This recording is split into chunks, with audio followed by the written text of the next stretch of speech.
தேவனுடைய பரிசுத்த நாமம் மகிமைப்படுவதாக. Glory be to the holy name of God. දෙවියන් වහන්සේගේ නාමයට මහිමය වේවා. கிருபையால் இந்த வருடத்தினுடைய கடைசி நேரத்தில் நாம் வந்துவிட்டோம். By the grace of God, we have come to the last few moments of this year. දේව කරුණාවෙන් මේ වසරේ අවසාන විනාඩි කිහිපයට අප පැමිණ සිටිනවා. ஜெயகரமான ஒரு ஜீவியம் செய்வது எப்படி என்றும் தோல்வி அடைந்த ஜீவியத்தை ஜெயகரமாக மாற்றுவது எப்படி என்ற விஷயத்தை நாம் இந்த வேளையில் சிந்திப்போமாக.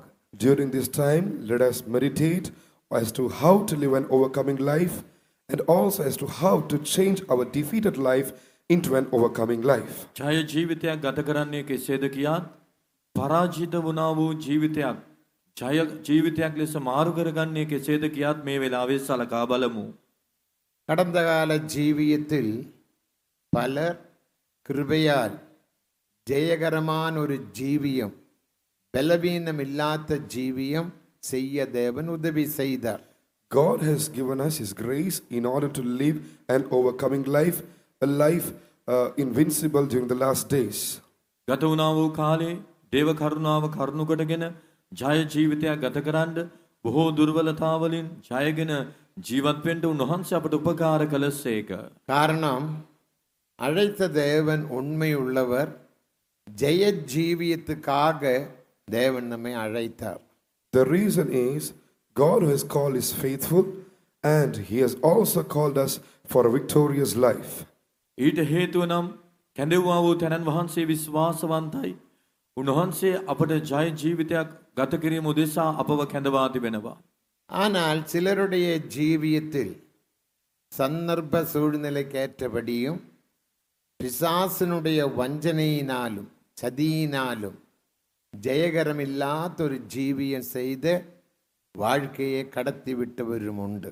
But some, they are trying to pass the days of their life by not living an overcoming life or living a defeated life because they've got caught of the deceit of the devil or the subtlety of the devil, or because of certain situations which they had to face in their lives. වාතාවරණයන් පරිසරයන් හේතු කොටගෙන ඇතමුන් පරාජිත ජීවිතයක් ගත කරමින් පැමිණියා. තවත් සමහරුන් යක්ෂයාගේ වංචාවට කූප උපක්‍රමවලට අසුවීම කරුණු කොටගෙන ජය ජීවිතයක් ගත නොකර දකින්න ලැබුවා. இந்த கூட்டமானது ஒரு கணக்கு பார்க்கிற கூட்டமாக காணப்படுகிறது. Let this meeting be a meeting in which we will make an account of things. මේ රැස්වීම වනාහි අප ගණන් බලන්නා වූ රැස්වීමකි.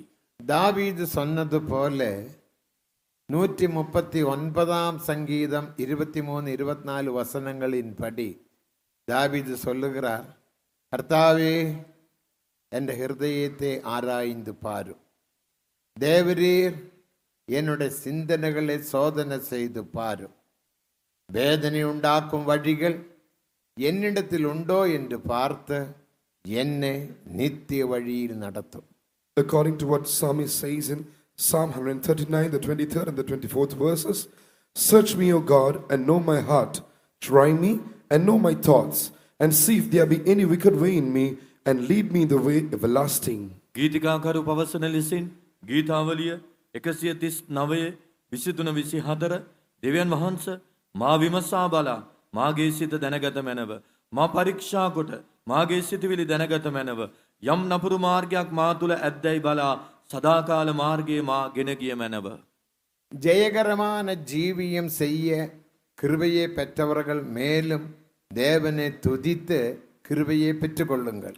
Those who have received the grace in order to live an overcoming life need to furthermore praise God and receive more grace. ජය ජීවිතයක් ගත කිරීම සඳහා අනුග්‍රහය ලැබ සිටින්නන් තවදුරටත් උන්වහන්සේට ස්තුති කරමින් කරුණාව ලබා ගන්න. பலவீனத்தையும் தோல்வியையும் அடைந்தவர்கள் பலவீனத்தை நோக்கி பார்க்காமல், தோல்வியை நோக்கி பார்க்காமல், ஜெயாளியான இயேசுவை நோக்கி பார்த்து ஜெயத்தை பெற்றுக்கொள்ளும்படியாக கிருபையை பெற்றுக்கொள்ளுங்கள். Those who have been facing defeat and have been experiencing weaknesses in their life, they should not look at their defeat or their weakness, but instead they ought to look at the overcomer, the victorious Jesus, and thus receive His grace in order to live a victorious life. පරාජිත තත්වයන්ට මුහුණ දුන්නා වූ අය දුර්වලකම් වලට අසු වුණා වූ අයවලුන් ඔබගේ දුර්වලකම ඔබගේ පරාජය දෙස නොබලා ජයගත්තා වූ තැනන් වහන්සේ වන යේසුස් වහන්සේ දෙස බලමින් උන්වහන්සේගේ කරුණාව ලබා ජයගන්නෙක් ලෙස මාරුවන්න. காரணம் எஸ்ஐயா 45:22 வசனத்தை வாசிக்கும் போது பூமியின் எல்லை எங்கும் உள்ளோரே என்னை நோக்கி பாருங்கள், அப்பொழுது ரட்சிக்கப்படுவீர்கள், நானே தேவன், வேறு ஒருவனும் இல்லை. The reason is mentioned in Isaiah chapter 45 verse 22. Look unto me and be ye saved, all the ends of the earth, for I am God and there is none else beside me. හේතුව නම් යෙසායා 46:22 පවසන පරිදි පොළවේ සීමාවල සිටින්න සියල්ලෙනි මා වෙතට හැරී ගැලවියල්ලා මක්නිසාද මම දෙවියන් වහන්සේය වෙන කෙනෙක් නැත. வனாந்தரத்தில் பாம்பனுடைய கடியேற்று பாதிக்கப்பட்டவர்கள் வெங்கல சர்ப்பத்தை நோக்கி அவர்கள் விடுதலையை பெற்றது போல இந்த மாலை வேளையில் நம்முடைய இயேசுவை நோக்கி பார்த்து ஜெயத்தை பெற்றுக்கொண்டு ஜெயாளியாக மாற்றப்பட்ட புது வருடத்தில் பிரவேசித்து ஆண்டவருக்காக நாம் ஜீவிப்போமாக. Even as the ones who were beaten by the fiery serpent in the wilderness journey, when they looked at the brazen serpent which was lifted up for them, when they looked at it, they were delivered. In the same manner, let's look up at Jesus who has been raised up for us and thus receive victory and thus enter into the new year being victorious and thus lead a life for our God. Let's live for Jesus. කාන්තාර ගමනේදී ගිනි සර්පයන් දෂ්ට කිරීම කරුණු කොටගෙන සෙනග පහර කනු ලැබුවා. ඒ අවස්ථාවේදී ඔසවනු ලැබුවා වූ පිත්තල සර්පයා දෙස බැලුවා වූ සියලු දෙනා සුවය ලබා ගත්තා. එලෙසින් අප උදෙසා ඔසවනු ලැබුවා වූ කල්වාරි කුරුසියේ එසවුවා වූ යේසුස් වහන්සේ දෙස බලමින් ජය ලබාගෙන ජයග්‍රාහී ලෙස නව වසරට පහදවමු. ஆசா ராஜா தன்னுடைய முன்கால வாழ்க்கையில் 35 வருடம் தோல்வி இல்லாத ஜீவியம் செய்தார் என்று 2 நாளாகமம் 15ஆம் அதிகாரம் 19ஆம் வசனத்தில் வாசிக்கிறோம். வாசியுங்கள். 2 நாளாகமம் 15:19. In 2 Chronicles 15th chapter the 19th verse, we are able to read in that place that King Asa, during the first part of his life, for 35 years, he lived a life not facing any defeats. He lived a victorious life without any defeats in his life. දෙවනි ලේකම් 15 වෙනි පරිච්ඡේදයේ 19 වන පදයේහි අප දකිනවා ආසා රජ ඔහුගේ ජීවිතයේ පළමු රජකම් කිරීමේ පළමු භාගයේ එනම් වසර 35ක් ජය ජීවිතයක් ගත කළා කියා. And there was no more war unto the 5 and 30th year of the reign of Asa. ආසාගේ රජකම් කිරීමේ 35 වෙනි අවුරුද්ද දක්වා තවත් යුද්ධ නොවිය. ஆஷா அரசாண்ட 35ஆம் வருஷம் மட்டும் யுத்தம் இல்லாதிருந்தது. ஆசா அரசாண்ட 35ஆம் வருடம் மட்டும் யுத்தம் இல்லாமல் இருந்தது. There was no more war unto the 5 and 30th year of the king reign of King Asa. ආසාගේ රජකම් කිරීමේ 35 වෙනි අවුරුද්ද දක්වා තවත් යුද්ධ නොවිය. அதற்கு காரணம் என்ன? What was the reason for that? ඊට හේතුව කුමක්ද? அவனுடைய காலத்திலும் யுத்தம் வந்தது. யுத்தத்தை அவன் மேற்கொண்டான். 14ஆம் அதிகாரம் 11ஆம் வசனத்தை வாசிக்கிறோம். When we read in the 14th chapter the 11th verse, we are able to understand, though many battles came against him during his time, he overcame he was victorious in all such wars or battles. 14 වෙනි පරිච්ඡේදයේ 11 වෙනි පදයේ අපට කියවන්න පුළුවන්. ඔහු ඒ අවස්ථාවන්හිදීත් ඔහුට යුද්ධ පැමිණුණා. නමුත් ඔහු ඒ සියලු යුද්ධයන්ගෙන් ජයගත්තා. யுத்தம் இல்லாமல் ஜீவிக்க ஆசா ராஜா என்ன செய்தார்? What did King Asa do in order to live a life without having to face battles? යුද්ධ නොමැතිව ජීවත් වෙන පිණිස ආසා රජ කළේ කුමක්ද? நீதிமொழிகள் 23ஆம் அதிகாரம் 7ஆம் வசனத்தை வாசிக்கும்போது, When we read Proverbs 23:7, හිතෝපදේශ 23:7 කියවන විට அவனுடைய இருதயத்தின் நினைவுகள் எப்படியோ அப்படியே அவன் இருக்கிறான். තමාගේ සිතෙන් ගණන් ගන්නා ලෙසම ඔහු වන්නේය. even as his heart is, so is he found. அவனுடைய சுபாவம் எப்படியோ அப்படியே அவன் காணப்படுவான். According to his character, we find him. ඔහුගේ චරිත ස්වභාවය කොයි ආකාරයෙන්ද ඒ තැනැත්තත් ඒ ආකාරයෙන්මයි. ஆசா ராஜாவினுடைய சுபாவத்தை ஒன்று நோக்கி பார்ப்போம். Let us consider the character or the nature of King Asa. අපි ආසා රජගේ ස්වභාවය ගැන ටිකක් සලකා බලමු. முக்கியமாக 6 சுபாவத்தை நாம் அங்கே பார்க்கின்றோம். We are able to see 6 main natures or characteristics in him. ඔහුගේ චරිත ස්වභාවයන් 6ක් වැදගත් ලෙස අපට දකින්න පුළුවන්. 2 நாளாகமம் 14ஆம் அதிகாரம் 2ஆம் வசனத்தை வாசிக்கும் போது ஆசா ராஜா நன்மையும் சென்மையுமான காரியத்தை செய்தார் என்று வாசிக்கிறோம். When we read 2 Chronicles, the 14th chapter, the 2nd verse, we are able to see that he did which was good and right in the eyes of the Lord. දෙවනි ලේකම් 14:2ට අනුව ඔහු දෙවියන් වහන්සේගේ සමුවේ හරි වූ යහපත් දේ කළා. மூன்றாவது முதலாவது நன்மையை செய்தார், இரண்டாவது செம்மையை செய்தார். மூன்றாவது சுபாவம் 14ஆம் அதிகாரம் 11ஆம் வசனத்தின்படி ஜெபஜீவியம் உள்ளவனாக காணப்பட்டான். First, he did that which was good. Secondly, he did that which was right. And thirdly, when we consider the 11th verse, we see that he had a life of prayer in him. පළමුකොට ඔහු යහපත්ව තිබුණ දේ කළා. දෙවනුව ඔහු හරිව තිබුණ දේ කළා. 11 වෙනි පදයේ කියවන විට තුන්වනුව ඔහුට යාඥා ජීවිතයක් තිබුණා. நாலாவது சுபாவம் 15ஆம் அதிகாரம் 2ஆம் வசனத்தை வாசிக்கும் போது அவன் தேவனை தேடினான். நீ தேவனை தேடினால் தென்படுவார், தேவனை விட்டுவிட்டால் தேவன் என்றென்றைக்கும் உன்னை கைவிடுவார். When we read 2 Chronicles, the 15th chapter, the 2nd verse, we are able to see that he sought God. If he seek him, he will be found of you. But if he forsake him, he will forsake you. දෙවනි ලේකම් 15:2 අපට දකින්න පුළුවන්. ඔහු දෙවියන් වහන්සේව සෙව්වා වූ කෙනෙක්ව සිටියා. නුඹලා උන්වහන්සේ සොයනවා නම් උන්වහන්සේ නුඹලාට සම්බවනවා ඇත. නුඹලා උන්වහන්සේ අතහැරියොත් උන්වහන්සේ නුඹලා අත්හරිනවා ඇත. ஐந்தாவது சுபாவம் 16ஆம் வசனத்தில் அவன் வைராக்கியம் உள்ளவனாக காணப்பட்டான். We see the 5th character in the 16th verse, which says that he was a very zealous person. 16 වන පදයේ සඳහන් වන පරිදි පස්වන ස්වභාවය ඔහු ජොලිත කෙනෙක්ව සිටියා. ஆறாவது சுபாவம் 17ஆம் வசனத்தின்படி அவன் உத்தமனாக காணப்பட்டான். உத்தமன். We see the 6th character in the 17th verse, that he was perfect, that he was perfect in his heart. 17 වන පදයේ අපට දකින්න පුළුවන් ඔහු සිතින් සම්පූර්ණ මිනිසෙක්ව සිටි වග.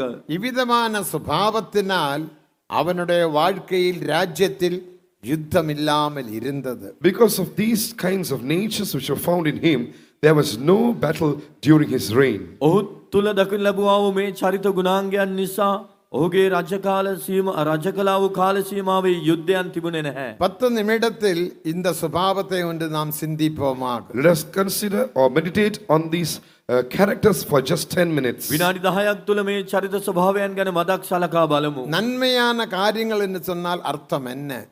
What does it mean by saying the good things? යහපත් දේ කියන විට එහි අරුත කුමක්ද? களைந்து போட வேண்டிய காரியத்தை அகற்ற வேண்டிய காரியத்தை அகற்றுவதே நன்மையான காரியம். Putting off or removing the things which ought to be removed is a good thing. ඉවත් කිරීම අහක දැමීම යුතු කාරණා අහක දැමීම යහපතව තිබෙනවා. 14ஆம் அதிகாரம் 3ஆம் வசனத்தில் 5ஆம் வசனத்தை வாசிக்கும் போது அவனுடைய தேசத்தில் காணப்பட்டதான விக்கிரகங்களையும் தோப்புகளையும் பிரதிஷ்டைகளையும் மற்ற பலிபீடங்களையும் அவன் அகற்றினார், அழித்தார் என்று நாம் வாசிக்கிறோம். When we read the 3rd and the 5th verses of the same chapter, we're able to see that he took away the strange gods and the high places and break down the images and cut the grooves and removed all the high places. 14:3-5 කියවා බලන අවස්ථාවේදී ඔහු අන්‍ය පූජාසනද උස්තන්ද පහකොට රූපස්තම්භ බිඳ මේ ආකාරයෙන් ක්‍රියා කළා. உபதேச ரீதியில் நாம் செய்ய வேண்டிய காரியம் என்ன? What should we do according to the doctrine? ඉගැන්වීම පරිදි අප කළ යුත්තේ කුමක්ද? தேவனுக்கு மகிமை. Glory be to God. දෙවියන් වහන්සේට මහිම වේවා. கொலோசியர் 3ஆம் அதிகாரம் 5ஆம் வசனத்தை நாம் வாசிக்கும் போது When we read Colossians 5:8, කොලොස්සි 3:8 කියවන විට 3:8, 5ஆம் வசனம் 7ஆம் வசனம் 10ஆம் வசனத்தில் வாசிக்கும் போது அகற்ற வேண்டியதான சில பகுதிகளை அவர் அகற்ற வேண்டும் என்றும் அழிக்க வேண்டும் என்று வாசிக்கிறோம். பழைய மனுஷனேயும் அவன் செய்கைகளையும் களைந்து போடுங்கள். when we read the 3rd verse, the 7th verse and the 10th verse, we are able to understand that we ought to remove that which we ought to we have to remove all the old works, all the old things. 3, 7, 10 පද කියවන අවස්ථාවේදී පරණ මනුෂ්‍යාව අප ඒ ක්‍රියා පහ කළ දැමිය යුතු ක්‍රියා සම්බන්ධයෙන් එහි සඳහන් වනවා. பழைய மனுஷன் என்று சொல்லுவது பாபம் செய்யும் போது நாம் ஒரு மனுஷனை உருவாக்குகிறோம். அதுவே பழைய மனுஷன், பாப சரீரம் உள்ள மனுஷன். We have to put off the old man. When you say the old man, when we commit sin, we are forming or creating a man, and that man is called the old man, and that man or that nature of sin ought to be removed or පරණ put off. මනුෂ්‍යයා ඔහුගේ ක්‍රියා සමග අහක දැමිය යුතුයි. පරණ මනුෂ්‍යයා කියන විට අප පව් කරන විට මනුෂ්‍යයෙකු පරණ මනුෂ්‍යයෙකු පව්කාර ඒ ස්වභාවය සාදනු ලබනවා. நமது ஜீவியத்தில் பாபத்தினால் உருவாக்கப்பட்ட பழைய மனுஷனையும் அவன் சரீரத்தையும் நாம் களைந்து போட வேண்டும். We have to put off the old man and his body, which we ourselves have formed by committing sin. අප පව් කිරීම කරනු කොටගෙන සාදනු ලැබුවා වූ ඒ පරණ මනුෂ්‍යයාත් එහි ක්‍රියාත් ඒ ශරීරය අප පහ කරන්නට ඕනේ. பழைய மனுஷனால தான் நமது வாழ்க்கையில் பிரச்சனைகள், போராட்டங்கள், வியாதிகள், கடன் தொல்லைகள் மற்றும் வேதனைகள் வருகிறது. பழைய மனுஷனால மட்டும்தான். புதிய மனுஷனால் ஒரு பிரச்சனையும் இல்லை. புதிய மனுஷனுக்கு பாவம் என்ன என்பது தெரியாது. It is through the old man that so many problems and pain and agony and sorrow and death and such things crop up. No such thing is formed in the new man. The new man does not know what sin is. The new man knows no sin. අපගේ පරණ මනුෂ්‍යයා නිසා තමයි විවිධාකාර ප්‍රශ්න, රෝග, ණය, ගැටලු, දුක්, වේදනා, කම්කටොළු වලට අප මුහුණ දෙන්නේ.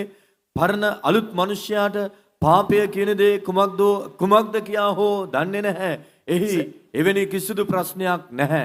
சிலர் சொல்லுவார்கள், ஏன் என்னுடைய குடும்பத்தில் இந்த பிரச்சனை, ஏன் என்னோட வாழ்க்கையில் எனக்கு ஒரு சமாதானம் இல்லை, கைக்கு எத்தினது ஏன் வாய்க்கு எத்துக்கிறது இல்லை என்று பரிதாப நிலைமையில் பலரும் பல கேள்விகள் கேட்கிறார்கள். அதனால் அவருடைய குடும்பங்களில் பிரச்சனை. Some ask in this manner, why is it that I do not have any blessing? Why is it there is no prosperity in my family? Why is it that I have to face all the problems? In such a manner, they are facing various difficult situations. සමහරුන් මෙසේ ප්‍රශ්න අසනවා. ඇයි මටම මෙසේ සිදුවන්නේ? ඇයි මට මෙච්චර ප්‍රශ්න? ඇයි මගේ පවුලට ආශිර්වාද නැත්තේ? අතට ගත්තේ කටට දාගන්න බැරි වෙන්නේ මන්ද කියා. பாபத்தினால் உருவாக்கப்பட்ட பழைய மனுஷனில் நீ காணப்படுகிறபடியினால் அந்த மனுஷனால உன்னுடைய வாழ்க்கையை அழிக்கிறது, சமாதானத்தை கெடுக்கிறது.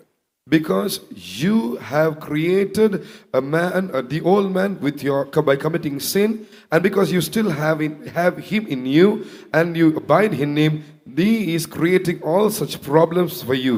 පව් කිරීම කරුණු කොටගෙන ඒ පරණ මනුෂ්‍යාව ඔබ සාදනවා. ඒ පරණ මනුෂ්‍යාව ඔබ තුල තබාගෙන සිටිනවා. ඒ නිසා තමයි ඒ සියල්ල ඒ ප්‍රශ්න ගැටලු ඔබ තුල ඒ පරණ මනුෂ්‍යයා සාදන්නේ. பழைய மனுஷனை அழிப்பது நன்மையான காரியம். It is a good thing to destroy this old man. පරණ මනුෂ්‍යාව පහ කර දැමීම යහපත් දෙයක්. இனி செம்மையான காரியம் என்ன? What is the right thing? හරි වූ දේවල් මොනවාද? 14 அதிகாரம் 7 வசனத்தை வாசிக்கும் போது, When we read the 14th chapter, the 7th verse, 14:7 කියවන විට அவர்கள் பட்டணத்தை கட்டினார்கள், மதிலை கட்டினார்கள், வாசலை வைத்தார்கள், தாழ்பால் போட்டார்கள் என்றெல்லாம் நாம் வாசிக்கிறோம். we read there that they builded cities, walls, towers, gates, and bars. නුවරවල් පවුරු ගොඩනැගුවා, දොරටුව අගුල් සවි කළා. இதற்கெல்லாம் ஒன்றொன்றதாக நாம் அர்த்தங்கள் கொடுத்து சொல்லலாம், நேரம் பத்தாது. We can give each one of them a spiritual meaning, but we do not have time to A do හැම so. එකකටම අර්ථයක් දෙන්න පුළුවන්. නමුත් දැන් වෙලාව නැහැ. உபதேசத்தின்படி இது ஏதை வெளிப்படுத்துகிறது? What does this show according to the doctrine? ඉගැන්වීමට පරිදි මේ පෙන්눔 කරන්නේ කුමක්ද? எபேசியர் 4 அதிகாரம் 24 வசனத்தை வாசிக்கும் போது, When we read Ephesians 4:24, එෆෙස 4:24 மெய்யான நீதியிலும் பரிசுத்தத்திலும் தேவ சாயலாக சிருஷ்டிக்கப்பட்ட புதிய மனிதனை தரித்து கொள்ளுங்கள். and that he put on the new man, which after God is created in righteousness and true holiness. සැබෑවේ ධර්මිෂ්ඨකමින්ද ශුද්ධකමින්ද දෙවියන් වහන්සේට සමානව මම දන්නා වූ අලුත් මනුෂ්‍යයා පැලඳ ගන්නා தெய்வீக ලෙසය. சுபாவத்தினால் உருவாக்கப்படுகிற மனுஷன்தான் புதிய மனுஷன். The new man is created by the divine natures. දිව්‍ය ස්වභාවයන් කරුණු කොටගෙන අලුත් මනුෂ්‍යයා සාදනු ලබනවා. அந்த 22ஆம் வசனத்தில் இருந்து வாசிக்கும் போது When we read on from the 22nd verse, 22 වන පදයේ සිට කියවන විට முந்தின நடக்கக்கூடிய மோசம் போக்கு மிச்சங்களால கெட்டு போகிற பழைய மனுஷனை களைந்து போட்ட உங்கள் உள்ளத்திலே புதுதான ஆவி உள்ளவர்களாகி மெய்யான நீதியிலும் பரிசுத்தத்திலும் தேவசாயலாக சிருஷ்டிக்கப்பட்ட புதிய மனிதனை தரித்து கொள்ளுங்கள். that he put off concerning the former conversation the old man, which is corrupt according to the deceitful lust, and be renewed in the spirit of your mind, and that he put on the new man, which after God is created in righteousness and true holiness. නුඹලාගේ ජීවිතයේ පළමු හැසිරීම ලෙස රැවටිල්ලේ තෘෂ්ණාවල් අනුව දූෂ්‍ය වන්නා වූ පරණ මනුෂ්‍යයා පහ කර දමා නුඹලාගේ චිත්තාත්මයෙන් අලුත් කරනු ලැබ සැබෑවේ ධර්මිෂ්ඨකමින්ද ශුද්ධකමින්ද දෙවියන් වහන්සේට සමානව මවන ලද්දා වූ අලුත් මනුෂ්‍යයා පැලඳ ගන්න ලෙසය. மெய்யான நீதி என்பது தேவனுடைய நீதி. மெய்யான நீதியிலும் தேவ நீதியிலும் பரிசுத்தத்திலும் தெய்வீக சுபாவமாகிய பரிசுத்தத்திலும் தேவ சாயல் தேவனுடைய அன்பிலும் புதிய மனுஷனை நாம் உருவாக்குகிறோம். மெய்யான நீதியிலும் பரிசுத்தத்திலும் தேவ சாயலாக உருவாக்கப்பட்ட புதிய மனிதனை தரித்து கொள்ளுங்கள். When you say true righteousness, it is the righteousness of God. When you say true holiness, it means the sanctified divine natures. And when you say it's created after the image of God, it means the image of His love. And through these divine natures, this new man is created. සැබෑවේ ධර්මිෂ්ඨකම කියන අවස්ථාවේදී එය දෙවියන් වහන්සේගේ ධර්මිෂ්ඨකමයි ශුද්ධකම කියන විට ඒ උන්වහන්සේගේ ස්වභාවයයි දෙවියන් වහන්සේට සමානව කියන විට ඒ උන්වහන්සේගේ ප්‍රේමයේ සමානත්වයට පෙන්눔 කරනවා. ඒ ආකාරයෙන් සාදන ලැබුවා වූ අලුත් මනුෂ්‍යයා පරිදි අප මාරු විය යුතුයි. செம்மையான காரியம் என்று சொல்லுவது This is what is called as the right thing. මේ තමයි හරි වූ දේවල්. இந்த புதிய மனிதனை நீ தரித்து கொண்டால் இந்த புதிய மனிதன் உன்னை ஏமாற்றாத, இந்த புதிய மனிதன் பாவம் செய்ய உனக்கு இடம் கொடுக்க மாட்டாத, இந்த புதிய மனிதன் அவன் கிறிஸ்துவுக்குள் வளர்ந்து கொண்டிருப்பான், பலப்பட்டு இருப்பான். எபேசியர் 3ஆம் அதிகாரம் 16ஆம் வசனத்தை வாசிக்கும் போது அவருடைய ஆவியினால் உள்ளான மனிதன் வல்லமையாக பலப்படவும் என்று நாம் வாசிக்கிறோம். If you will have put on this new man, then this new man will not deceive you. Then this new man will not allow you to commit sin. This new man will make you to grow in Christ. According to Ephesians chapter 3 verse 16, there you will be strengthened with might by His Spirit in the inner man. ඒ පරණ මනුෂ්‍යයා ඔබව රවටාලන්නේ නැහැ. ඒ පරණ මනුෂ්‍යයා ඔබට පව් කරන්න ඉඩ දෙන්නේ නැහැ. ඒ පරණ මනුෂ්‍යයා ක්‍රිස්තුස් වහන්සේ තුළ ඔබව ශක්තිමත් කරනවා. එනිසා තමයි එපේස 3 වන පරිච්ඡේදයේ 16 වන පදයේ කියන්නේ උන්වහන්සේගේ ආත්මයන් වහන්සේ කරුණු කොටගෙන නුඹලාගේ අභ්‍යන්තර මනුෂ්‍යයා තුළ නුඹලා බලයෙන් ශක්තිමත් වන පිණිස සත්‍ය කියා. 2 பேதுரு 3ஆம் அதிகாரம் 18ஆம் வசனத்தை வாசிக்கும் போது When we read 2 Peter, the 3rd chapter, the 18th verse, දෙවනි පේතෘස් 3:18 කියවන විට தேவ கிருபையிலும் அவரை அறிகிறதான அறிவிலும் வளருங்கள். grow in grace and the knowledge of our Lord and Savior Jesus Christ. අපගේ ස්වාමි වූ ගැලවුම්කාර යේසුස් ක්‍රිස්තුස් වහන්සේගේ කරුණාවෙහිද උන්වහන්සේගේ දැනගැන්මෙහිද වර්ධනය உள்ளான වේලා. மனுஷன் தெய்வீக அறிவில் வளரும் போது அவன் தேவனைப் போல மாற்றப்படுகிறான். When your inner man grows in the knowledge of Christ, then he's changed as a new man. දැනගැන්මෙහි අලුත් ඔබගේ අභ්‍යන්තර මනුෂ්‍යයා වර්ධනය වන අවස්ථාවේදී ඔහු උන්වහන්සේ මෙන් මාරු වෙනවා. He's changed as God.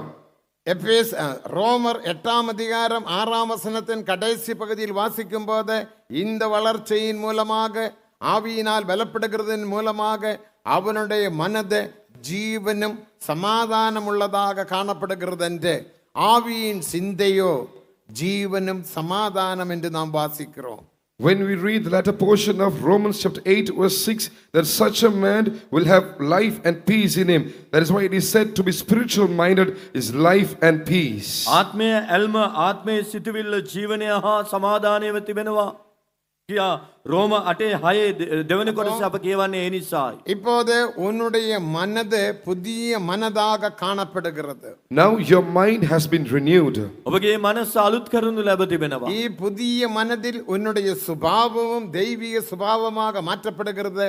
இந்த மனதினாலும் சுபாவத்தினாலும் நீ எதை செய்தாலும் அது வாய்க்கும்.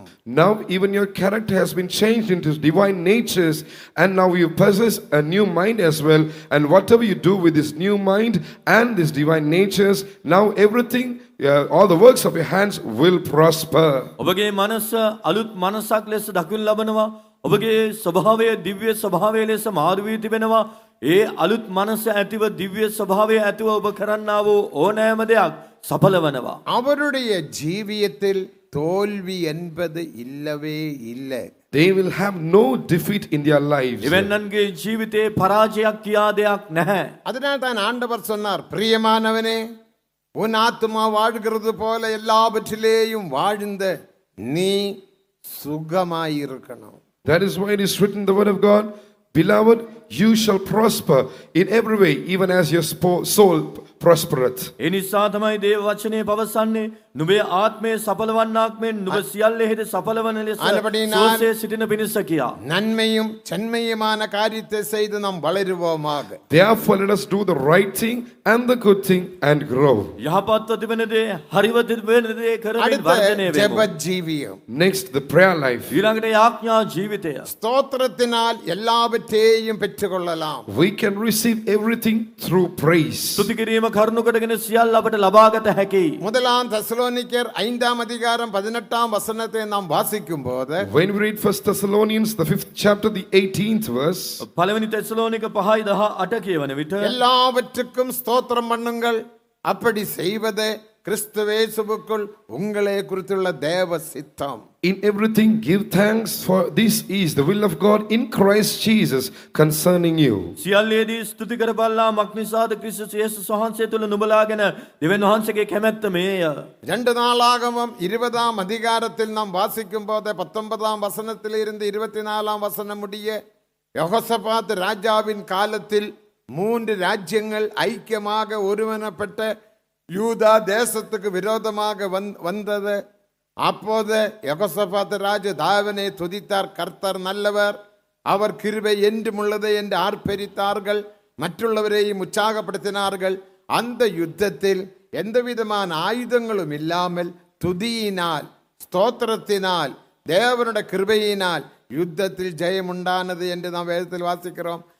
வந்ததான சத்துருக்கள் அத்தனை பேரும் முறியடிக்கப்பட்டார்கள், விழுந்தார்கள். ஒருவரும் அவர் போகவில்லை என்று 24ஆம் வசனத்தில் வாசிக்கிறோம். When we read the second Chronicles, the 20th chapter, from the 19th verse to the 24th verse, we are able to see that 3 nations got together and came up against the land of Judah. At that time, King Jehoshaphat, he started praising God, saying, God is good and his mercy endureth forever. And when he praised God in this manner and encouraged others to do so, then all the enemies were defeated, and God, none of them escaped. Everyone was slain. This is clearly mentioned in the 24th verse. දෙවනි ලේකම් 20 වන පරිච්ඡේදයේ 17 වන පදයේ සිට කියවා බලන අවස්ථාවේදී යුදයට විරුද්ධව දේශයන් 3ක් එක්ව යුද්ධයට පැමිණියා. ඒ අවස්ථාවේදී යෙහෝෂාපාත් රජ කුමක්ද කරේ? ස්වාමින් වහන්සේ යහපත්, උන්වහන්සේගේ කරුණාව සදාකාල පවත්නේ කියා ස්තුති කරන්නට පටන් ගත්තා. ඒ ස්තුතිය කරුණු කොටගෙන කුමක්ද සිදු වුණේ නම් ඔවුන් සියලු දෙනා විනාශ වී ගියා. එක්කෙනෙක් හෝ ගැලවුණේ නැහැ කියා 24 වෙනි පදයේ කියනවා. தேவனை தேட வேண்டும். You ought to seek God. ඔබ දෙවියන් වහන්සේව සොයන්න ඕනේ. தெய்வீக வைராக்கியம் உள்ளவராக காணப்பட வேண்டும். Next, you should possess godly jealousy, ඊළඟට zeal.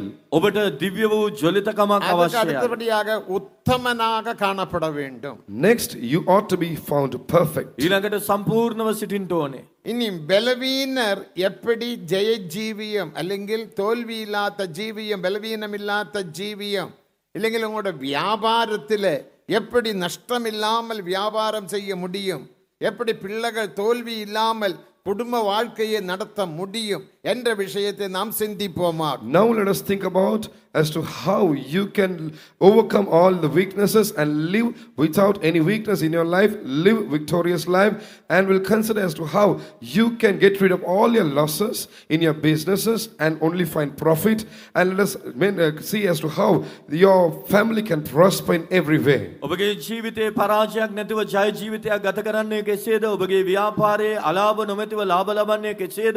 ඔබගේ දරුවන්ගේ ඔබගේ පවුලේ පරාජයන් සිද්ධ නොවේ ජය ගන්නේ කෙසේද කියා බලමු. உத்தமனாக காணப்பட வேண்டும். You ought to be perfect. ඔබ සම්පූර්ණව සිටිය යුතුයි. பழைய ஏற்பாட்டு உத்தமனுக்கும் புதிய ஏற்பாட்டு உத்தமனுக்கும் வித்தியாசம் உண்டு.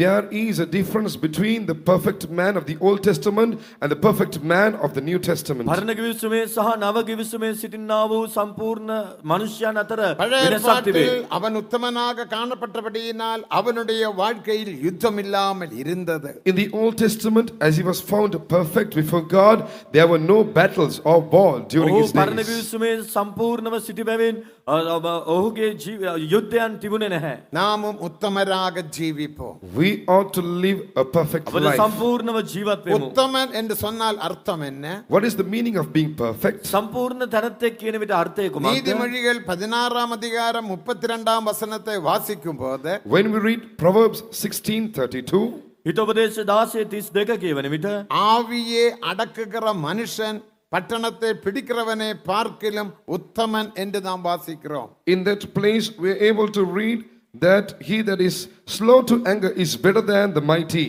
බලවන්තයාට වඩා ඉවසිල්ල ඇත්තාද නුවරක් අල්ලා ගන්නාට වඩා තමාගේ සිත ආණ්ඩු කර ගන්නාද උතුම්ය කියා He that පවසනවා. ruleth the spirit than he that taketh the city. ஆவியில் ஜெயமுள்ளவனே உத்தமன். He that has victory over his spirit is a perfect man. තමාගේ අධ්‍යාත්මයෙන් ජය ඇත්තා உன்னுடைய සම්පූර්ණ කෙනෙක්. சிந்தனையில் உன்னுடைய சித்தத்தில் உன்னுடைய அறிந்து கொள்ளுகிற பகுதியில் புரிந்து கொள்ளுகிற பகுதியில் உன்னுடைய தோற்றங்களில் ஞாபகத்தில் தியானத்தில் உன்னுடைய தேடுகிற பகுதியில் எல்லா நினைவுகளிலும் நீ உத்தமனாக காணப்பட வேண்டும். In your thought realm, in your imaginations, in your understanding, in your will, in your intentions, and in your research, in your remembrance, in your memory, in your meditation, in all these aspects, you ought to be perfect. සිතුවිලි කැමැත්ත දැනගැන්ම තේරුම් ගැනීම මතකය සිතින් මවා ගැනීම සොයා ගැනීම සිහි කිරීම මෙනෙහි කිරීම බුද්ධිය යන මේ සියල්ලේ ඔබ සම්පූර්ණව සිටිය යුතුයි. உன் ஆவியில் மனதில் ஜெயம் இராவிட்டால் If you would not have victory in your spirit, in your mind, ඔබගේ ආත්මේ ජය නැත්නම් சிலர் சொல்லுவாங்க மனதிலே அது பாபங்கள் வரும் பாப எண்ணங்கள் வரும் அது போகும் அது ஒன்றும் இல்லை என்று சொல்லுவாங்க. அது நீயே கியர்ல வண்டி போடாமல் நியூட்ரல் வண்டி போட்டு வைத்தால் வண்டிக்கு என்ன சம்பவிக்குமோ அதுதான் உனக்கு சம்பவிக்கும் என்று நீதிமொழிகள் 25:28 வாசிக்கிறோம். we read, some say that these thoughts will just come to your mind and they'll just leave. There is just nothing. You can just ignore them. It is not so. What would happen if your vehicle is on the neutral and not on the any other gears? And the same thing will happen to you. This is what is mentioned in Proverbs chapter 28 verse 28. සමහරුන් පවසනවා තමා මගේ සිතට කල්පනා එනවා යනවා ඕවා මොනාද කියා. නමුත් ඔබගේ ජීවිතේ ඔබ ඒ ආකාරයෙන් සිටිනවා නම් කුමක්ද සිදුවෙන්නේ? හරියට නිව්ටන් එකේ වාහනේ නවතා තිබෙනවා දේට වගේ තමයි ඔබට සිදුවෙන්නේ. ඒ බව තමයි හිතෝපදේශ 25:28 කියන්නේ. ஆவியில் ஜெயம் இராவிட்டால் நீ மதிலிடிந்த பாழான பட்டணம் போல் இருப்பாய் என்று வேதவசனம் சொல்லுகிறது. The word of God says, if you have no rule over your own spirit, you'll be like a city that is broken down and without walls. තමාගේ සිත මැඩ පවත්වා නොගන්න මනුෂ්‍යයා පවුරක් නැති බිඳ වැටුණු නුවරක් මෙන්නේ කියා දේව වචනේ පවසනවා. அதனால்தான் அபிஷேகத்தினால் உந்த மனதில் ஜெயம் உண்டாக வேண்டும் என்ற எபேசியர் 4:23 வசனத்தில் வாசிக்கிறோம். That is why உங்கள் உள்ளத்திலே புதுதான ஆவி உள்ளவர்களாகி. That is why we read in Ephesians 4:23 that you ought to receive victory in your mind through the anointing, it is mentioned, be renewed in the spirit of your mind. ඒ නිසා තමයි ආලේපයේ කරුණු කොටගෙන ඔබගේ මනස අලුත් කරනු ලැබිය යුතුයි.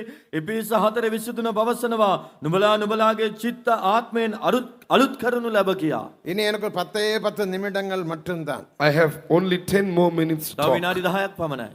அடுத்து உத்தமன் என்று சொன்னால் அர்த்தம் என்ன? Next, what does it mean to be perfect? ඊළඟ සම්පූර්ණ මනුෂ්‍යයා කියන විට අර්ථය කුමක්ද? 19ஆம் சங்கீதம் 13ஆம் வசனத்தை வாசிக்கும் போது When we read the 19th Psalm, the 13th verse, ගීතාවලිය 19:13 பாவங்களை அறிக்கை செய்து விட்டுவிட்டு நீதியில் ஜீவிப்பதே உத்தமன். letting go of, forsaking sin and living a life without sin is called a perfect life. පාපය අත්හැර ජීවත් වීම සම්පූර්ණ නිර්දෝෂ ජීවිතයක්ව තිබෙනවා. உன்னுடைய பாவங்களை நீ மெய்யாகவே அறிக்கை செய்து விட்டுவிட்டால் If you would confess your sins and truly forsake them, ඔබගේ පාප ගැන පසුතැවිලි වී කියා සිට සැබවින් தேவன் அந்த අත්හැරියොත් பாவங்களை மன்னித்து உன்னை நீதிமானாக உத்தமனாக மாற்றுவார். God will forgive your sins and He will make you as righteous or the perfect. දෙවියන් වහන්සේ ඔබගේ පාප කමා කරමින් ඔබ ධර්මිෂ්ඨ තැනැත්තෙක් සම්පූර්ණ තැනැත්තෙක් ලෙස මාරු කරනවා. நீங்கள் சொல்லலாம் நான் அறிக்கை பண்ணுகிறேன் ஆனால் எனக்கு ஒரு விடுதலை இல்லை. You may- அப்போ எப்படி அறிக்கை பண்ண வேண்டும்? You may say, I always confess, but I do not have victory over those sins. If so, how should you confess? මම කියා සිටිනවා නමුත් මට ඒවයින් ජය නෑනේ කියා ඔබ පවසනවා. එසේනම් ඔබ කියා සිටිය යුත්තේ කෙසේද? எப்படி அறிக்கை பண்ண வேண்டும்? யோவேல் 1ஆம் அதிகாரம் 8ஆம் வசனத்தின்படி According to Joel 1:8, in that place we are able to see as to how we ought to confess. යෝවෙල් 1:90 කෙසේ අප කියා සිටිය යුතුයිද කියා පවසනවා. வாலிய வயதில் புருஷனுக்காக ரெட்டெடுத்து அழுகிற பெண்ணை போல நீ புலம்ப. Lament like a virgin girded with sackcloth for the husband of a youth. තරුණ වයසේ පුරුෂයා නිසා ගෝනි රෙදි ඇඳ සිටින කන්‍යාවක් මෙන් ஒரு වැළපියන්න. 23 வயதில் உள்ளதான ஒரு மனைவியோட புருஷன் இறந்து போனால் அவளுக்கு என்ன துக்கம் என்று நீங்க சற்று யோசித்து பாருங்கள். Just imagine what great sorrow would a woman of 23 years experience if she would lose her husband at that age. අවුරුදු 23ක කාන්තාවක් තම ස්වාමි පුරුෂයා අහිමි කරගත්තා නම් ඇගේ දුක ශෝකය කොපමණද කියා මදක් සිතා බලන්න. அதே போல அந்த வேதனையில் நீ தேவனுக்கு விரோதமாக செய்த பாவங்களை அறிக்கை செய்ய வேண்டும். You ought to confess your sins which you have done against God with this same pain or A sorrow. ආකාර වූ වේදනාවක් ඇතිව දෙවියන් වහන්සේට විරුද්ධව කළා වූ පාප ඔබ කියා සිටිය යුතුයි. தேவனுக்கு மகிமை. Glory be to දෙවියන් God. වහන්සේට මහිමේ වේවා. அந்த வேதனையில் உன்னுடைய இருதயம் நுறுங்கி தண்ணீராக மாற்றப்பட வேண்டும்.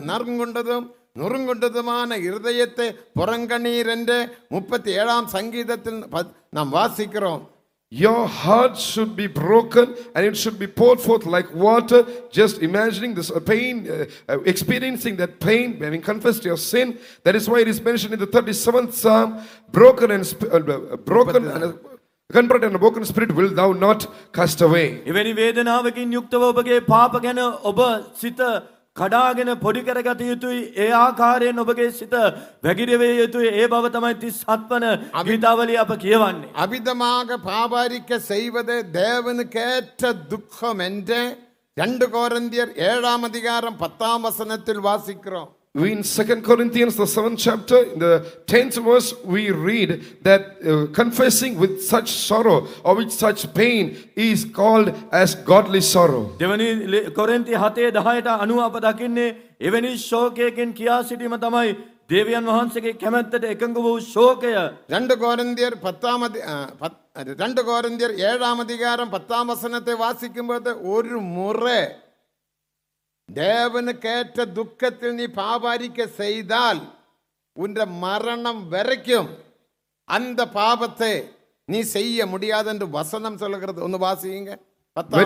When you read 2 Corinthians, the 7th chapter, the 10th verse, வேதவசனம் and if you would confess your sins in accordance to that verse, that sin will not be able to overcome you ever again. The word of God doesn't lie. දෙවනි කොරින්ති 7:10ට අනුකූලව දේව කැමැත්තට එකඟ වූ ශෝකෙන් ඔබ තැවි කියා සිටියා නම් ඔබගේ ජීවිත කාලයේ නැවතත් ඒ පාපය කරන්නේ නැහැ. දේව වචනය සත්‍යයි කියවමු. தேவனுக்கென்ற துக்கம் தேவனுக்கேற்ற துக்கம் பின்பு மனஸ்தாபப்படுவதற்கு இடமில்லாமல் மனஸ்தாபப்படுகிறதுக்கு இடம் வராமல் பின்பு நீ மனஸ்தாபப்பட வேண்டிய அவசியம் இல்லை. அந்த பாபத்தை நீ செய்ய முடியாது. அதான் தேவனுக்கேற்ற துக்கம். அந்த துக்கத்தில் நீங்கள் பாபாரிக்க செய்யுங்கள். For godly sorrow worketh repentance for salvation, not to be repented of. You won't need to repent of it once again because you won't commit it. So with such a repentance, with such godly sorrow, you ought to confess and repent. තැවෙන්ට කාරණාවක් නොවන්නා වූ ඒ ඔබ පසුතැවිලි වී දෙවියන් වහන්සේට එකඟ වූ ශෝකයෙන් කියා සිටින පාපය ඔබ නැවත වතාවක් කරන්නේ නැහැ. නැවත ඒ ගැන සිතන්ට කරන්ට අවශ්‍ය නැහැ. அப்படி தேவனுக்கேற்ற துக்கத்தில் நீ பாபாரிக்க செய்யும் போது உன் மனம் உடைந்து கண்ணீருடன் வேதனையுடன் நீ பாபாரிக்க செய்யும் போது தேவன் உனக்கு 7 ஆசீர்வாதங்களை தருவார். 2 கொரிந்தியர் 7ஆம் அதிகாரம் 11ஆம் வசனத்தில் வாசிக்கிறோம். When you would confess your sins, repenting with a broken and a contrite heart, with godly sorrow according to this verse, then God will give you several different types of blessings. We can read about those blessings in 2 Corinthians chapter 7 verse 11. තැලුණා වූ බිඳුණා වූ හදකින් දෙවියන් වහන්සේගේ කැමැත්තට එකඟ වූ ශෝකයෙන් ඔබ ඔබගේ පාප කියා සිටිනවා නම් සැබවින්ම උන්වහන්සේ ඔබට හත්වැදෑරුම් ආශිර්වාද ලබා දෙන බව දෙවනි කොරින්ති 7:11 කියනවා. அந்த 7 ஆசீர்வாதம் என்ன என்று நான் கேட்போம். ஒன்னு வாசிங்க. Let us listen to what those 7 blessings are. ඒ ආශිර්වාද මොනවාද කියා අසමු. பாருங்கள் நீங்கள் தேவனுக்கேற்ற பாருங்கள் துக்கமடைந்ததுண்டு. நீங்க தேவனுக்கேற்ற துக்கம் அடைந்ததுண்டு.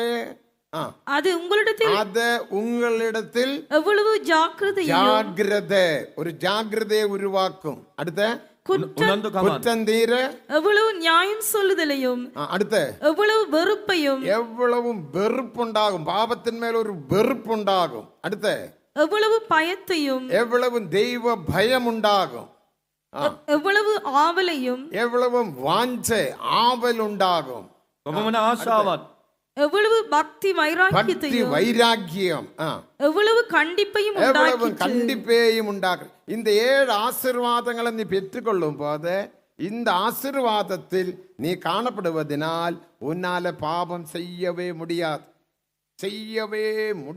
For behold, this self same thing that is sorrowed after a godly sort, what carefulness it ought to wrought in you vigilance, yea, what clearing of yourselves, yea, what indignation, yea, what fear, yea, what vehement desire, yea, what zeal, yea, what revenge. In all things ye have approved yourselves to be clear in this manner. When you receive these 7 blessings, you will never again sin in your life. මෙන්න දේව කැමැත්තේ හැටියට ශෝක වීම යන කාරණයෙන් නුඹලා තුළ කොපමණ උනන්දුකමත්, කොපමණ නිදොස් කර ගැනීමත්, කොපමණ අමනාප වීමත්, කොපමණ බයත්, කොපමණ ආශාවත්, කොපමණ ජලිතකමත්, කොපමණ යුක්තිය සිදු කිරීමේ අදහසත් හටගත්තා නොවේද? මේ කාරණේ සම්බන්ධයෙන් නුඹලා නිදොස් බව නුඹලා සියලු ආකාරයෙන් ඔප්පු කළහුය. ඒ ආකාරයෙන් ඔබ කියා සිටින විට எனக்கு මේ ஒரு සත්‍යධර්ම ආශිර්වාද எனக்கு ඔබට ஒரு ලැබෙනවා. சாட்சி உண்டு. I have a testimony. මට සාක්ෂියක් තිබෙනවා. 73ஆம் ஆண்டில் நான் இந்த ஊழியத்துக்கு வந்தேன். I joined this ministry in the year 1973. 73 වන වසරේ මම මෙම සේවයට බැඳුණා. தேவனுக்கு மகிமை. என்னோட ஜீவியத்தில் ஒரு பெரிய பாபமும் வந்து விட்டது. Glory be to God. Even a sin crept into my life. මාගේ ජීවිතයට එක්තරා පාපයක් පැමිණියා. ஊழியத்துக்கு வந்து 3 மாதம் தான் ஆகிவிட்டது. It was only 3 months since I joined the සේවයට ministry. පැමිණ මාස 3යි. ஆனால் பாஸ்டர் சி ஜான் இடத்தில் அந்த பாவத்தை அறிக்கை செய்தோம். But I confessed that sin to Pastor C. John. නමුත් ඒ පාපය මම පාස්ටර් සී ජෝන්ට කියා සිටියා. நான் அறிக்கை செய்யும் போது நான் அழுகிறதான சத்தத்தை கேட்டு முழு அடையாரும் அந்த ரூமின் சுற்றிலும் வந்து விட்டார்கள். Hearing the cry, hearing the noise of my cry during my confession, the whole Adayar Faithom, everyone who was at the Adayar Faithom came running to that room. මම කියා සිටි අවස්ථාවේදී කොපමණ ශබ්ද නගා හැඬුවාද කියනවා නම් අඩයාර් හි සිටිය සියලු දෙනා ඒ කාමරේ වටා රොක්කුණා. அன்றைக்கு இருந்த பெரிய சிஸ்டர் ஜெமி அக்கா, எங்களுடைய ட்ரைனிங் கொடுக்கிறதான பாஸ்டர் பிரகாஷ் மற்றதான எல்லா பிரதர்ஸும் என்னுடைய சத்தத்தை கேட்டு அவர்கள் நினைத்தார்கள் பாஸ்டர் சி ஜான் தன் வடியினால் என்னை அடித்திருப்பார்கள் என்று. அடிக்கவில்லை. அந்த அளவுக்கு அந்த பாவத்தை குறித்து ஒரு குற்றபோதம் உண்டாகி நான் அழுத, மனஸ்தாபப்பட்டு கண்ணீருடன் அழுதேன். இந்நாள் வரைக்கும் 53 வருஷமாய் விட்டது. 53 வருஷமாக அந்த பாவம் செய்யாமல் ஒரு ஜெயகரமான ஜீவியம் செய்ய சர்வ வல்லமையுள்ள தேவன் உதவி செய்கிறார். At that time, Sister Jenny was in charge of that faith home, and Pastor Prakash was the one who was in charge of training. And even all the other brothers, they came rushing to that room, thinking that Pastor was caning me, but he didn't do so. But that was the sound of my weeping because of my repentance. And I can say, by the grace of God, now it's almost 53 years since I've joined this ministry. That sin has never overcome in my life. I've completely got victory over it. My Almighty God has given me victory over it. අපට පුහුණුව ලබා දුන්නා pastor Prakash, එම ස්ථානයේ භාරව සිටියා වූ sister ජෙනි ඇතුළු සහෝදරයන් එම ස්ථානයේ වටා රොක්ුණා. ඔවුන් සිටුවේ පාස්ටර් සී ජෝන් මට පහර දී කියා. නමුත් මම හඬා වැළපෙමින් ඒ පාපේ දා කියා සිටියා. උන්වහන්සේ වසර 53ක් වෙනවා. දේව කරුණාවෙන් මට ජය දී තිබෙනවා. அந்த பால்ய வயதில் புருஷனுக்காக ரெட்டு அழுகிறதான பெண்ணை போல அந்த வேதனையில் சகோதரோட வேதனையை ஒன்று யோசித்து பாருங்கள். 23 வயசு. எனக்கு ஒரு சகோதரியை தெரியும். அடக்கம் பண்ண நேரத்தில் ஆராதனை நடத்தும் போது அமைதியாக இருந்தாங்க. பெட்டி தூக்கலாம் என்று கேட்டபோது அந்த சகோதரி 2-3 வார்த்தைகளை சொன்னாங்க. அந்த வார்த்தையை கேட்டு எல்லோரும் அழுதார்கள், நானும் அழுதேன். பெட்டி தூக்க முடியவில்லை. அந்த வார்த்தைக்கு பதில் இல்லை. அந்த அளவுக்கு அவளுக்கு வேதனை. நீங்கள் சற்று யோசித்து பாருங்க. 23 வயசு. அவளோட புருஷன் ஒரு டாக்டர், மிலிட்ரி டாக்டர். ஏதோ ஒரு வியாதி வந்து இறந்து விட்டார். வீடு இல்லை, பணம் இல்லை, ஒன்றுமில்லை. சகோதரி எப்படி ஜீவிக்கும்? அதுதான் வாலிப வயதில் புருஷனுக்காக ரெட்டு உடுத்து அழுகிற பெண்ணை போல நீ எனக்கு விரோதமாக செய்த பாவத்துக்காக அந்த வேதனையில் நீ உன்னை புலம்பு என்று வேதம் சொல்லுகிறது. I know of a young sister who lost her husband when she was 23 years old. He was a military doctor at that time, and when he passed away, she did not have a house, she did not have money or wealth or any such thing. But even as we were trying to remove the casket from the house, she asked us just 3 questions, or she just told us 3 words, and we did not have any answer to give her. So great was her sorrow. In the word of God says that we too also ought to repent in the same manner, just like a virgin would lament being girded with the sackcloth for a husband of a youth. මා එක්තරා සහෝදරයක් ගැන සිටිනවා. ඇගේ වයස 23යි. ඇගේ ස්වාමි පුරුෂයා යුද හමුදා වෛද්‍යවරයෙක්ව සිටියා. හදිස්සියම රෝගයක් වැළඳී මිය ගියා. ඒ අවමංගල මෙහෙය පැවැත්වූ අවස්ථාවේදී ඇය නිහඬව සිටියා. නමුත් දැන් දෙනේ ඔසවන්ට පුළුවන්ද කියා ඇසූ විට ඇය වචන 3ක් පැවසුවා. ඊට දෙන්න පිළිතුරක් නැහැ. සියලු දෙනාම හඬා වැටෙන්න පටන් ගත්තා. මමත් හඬන්න පටන් ගත්තා. ඒ ආකාරයෙන් තමයි නුඹගේ යෞවන වයසේ පුරුෂයා නිසා රෙදි හැඳ සිටින කන්‍යාවක් මෙන් වැළපියන්න කියා පවසන ආකාරයට අප අපගේ පාපය උදෙසා වැළපෙන්න ඕනේ. பாவ அறிக்கையில் விடுதலை உண்டு, ஜெயம் உண்டு. There is deliverance and victory in the confession of sin. පාප කියා සිටීම කරුණු எல்லாரும் කරගෙන கண்களை මිදීම සහ மூடுவோம். ජය Let us තිබෙනවා. all close our eyes. අප සියලු දෙනා දෙනෙත් පියාගනිමු. இப்போது நாம் அறிக்கை செய்ய போகிறோம். Now we are going to confess. දැන් අප කියා සිටින්න உன் යනවා. தோல்வியை பார்த்து நீ துக்கப்பட்டு சோர்ந்து அதைரியப்பட்டு போகாதே. Do not become faint-hearted and sorrowful looking at your weakness or sin. ඔබගේ දුර්වලකම පාපයේ දෙස බලා ක්ලාන්තව දුක් විඳමින් සිටින්න கடந்த එපා. கால ஜீவியத்தில் உன்னோட வாழ்க்கையில் என்னென்ன தோல்விகள் வந்து விட்டதோ அந்த தோல்விகளுக்காக இப்போது அந்த ஸ்திரீயை போல மனஸ்தாபப்பட்டு அழுது வேதனையில் பாப அறிக்கை செய்யுங்கள். தேவன் உங்களை விடுவிப்பார். Now cry out loud just like that young maid who has lost a husband in her youth, and you confess your sins to God and confess all your weakness and all your defeats to God. ඒ තරුණ වයසේ කන්‍යාවක් මෙන් තම පුරුෂයාට හඬා වැළපෙන්නාක් මෙන් ඔබත් ඔබගේ වරද පාපය උදෙසා කඳුළු සලමින් උන්වහන්සේ ඉදිරියේ හඬා වැළපෙමින් කියා සිටින්න. ஆவிக்குரிய நிலைமையிலும் சரீரத்தின் பிரகாரம் தேவன் உன்னை ஆசீர்வதிப்பார். குடும்பத்தை ஆசீர்வதிப்பார். பிள்ளைகளை ஆசீர்வதிப்பார். உன் வியாபாரத்தை ஆசீர்வதிப்பார். உன் உத்தியோகத்தையும் ஆசீர்வதிப்பார். Then the Lord will bless your spiritual life and your literal life as well. The Lord will bless your family, your Amen. business, your Hallelujah. workplace, and everything which you will do. එවිට ඔබට ආත්මික ලෙසත් භෞතික ලෙසත් උන්වහන්සේ ආශිර්වාද කරයි. ඔබගේ ජීවිතයේ පවුල රැකියාව වෘත්තිය මේ සියලු දේ උන්වහන්සේ ආශිර්වාද කරනවා ඇත. நம்ம எல்லாரும் வாய் திறந்து நம்முடைய பாவாரிக்கையை செய்வோமாக. Let us open our mouths and confess our sins. මුකේ විවර කරමින් ඔබගේ පාප උන්වහන්සේට කියා யாரெல்லாம் සිටිමු. விடுதலை பெற வேண்டும் என்று வாஞ்சிக்கிறீர்கள், இப்போது பாவாரிக்கை செய்து விடுதலையை பெற்றுக்கொள்ளுங்கள். All those who desire to receive a deliverance, open your mouths, confess, and receive that deliverance. කවුරු මිදීම අපේක්ෂා කරනවාද ආශාවනවාද එසේනම් මුකේ විවර කර උන්වහන්සේට கைவிடாத කියා தேவன், සිටින්න. வாக்குமாறாத தேவன், அன்புள்ள தேவன் நமது மத்தியே உலாவுகின்றார். The loving God, God who keeps his promise, he is moving in our midst. ප්‍රේමණීය දෙවිඳුන් පොරොන්දු වෙනස් නොකරන දෙවියන් වහන්සේ අප මැදේ සක්මන් කරනසේක. எல்லாரும் பாவங்களை அறிக்கை பண்ணி விட்டு விடுங்கள். Everyone confess the sin and forsake සියලු them. දෙනා පාප කියා සිට අත්හරින්න.